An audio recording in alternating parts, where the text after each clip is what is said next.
Children are raised as a type of candidate for humanity, to be moulded in a way so they fit neatly into society. The fear and judgment men are raised on often stays within their whole life.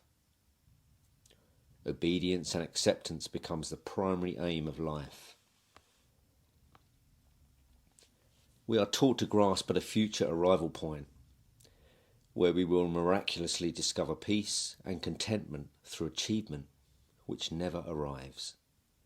This was the big lie. And so we continue to grasp at a future which is so vague and unidentifiable, we just keep striving.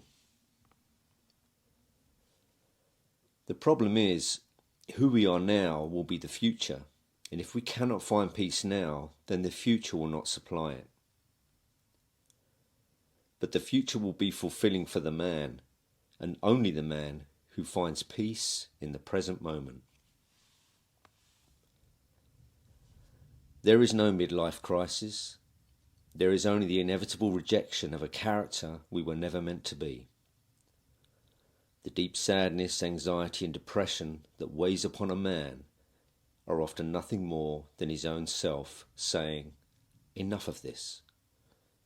This is false.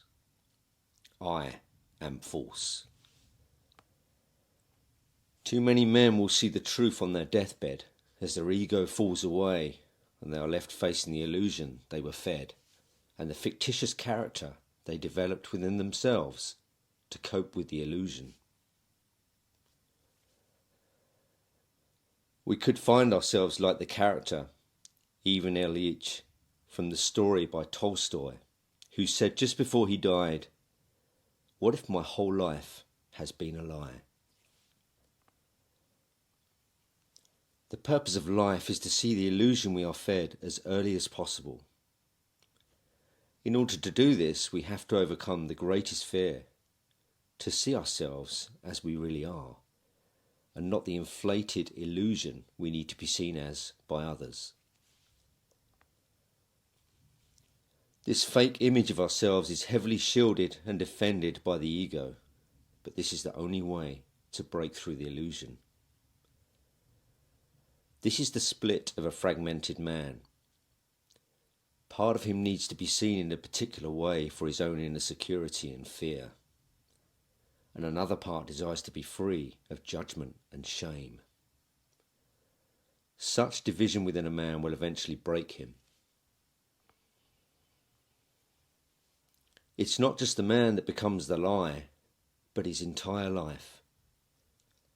He strives and achieves to be validated and admired, but never arriving because the destination doesn't exist.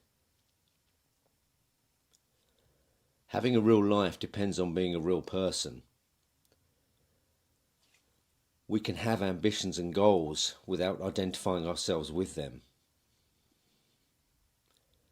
Knowing who you are and what you stand for, outside of what you do, relieves a man of much of his turmoil and stress. Behind the fortified conditioning he was fed exists another reality, free from confusion and angst. It is here a man unlocks his ability to love and protect what really matters, instead of defending an illusion which never existed.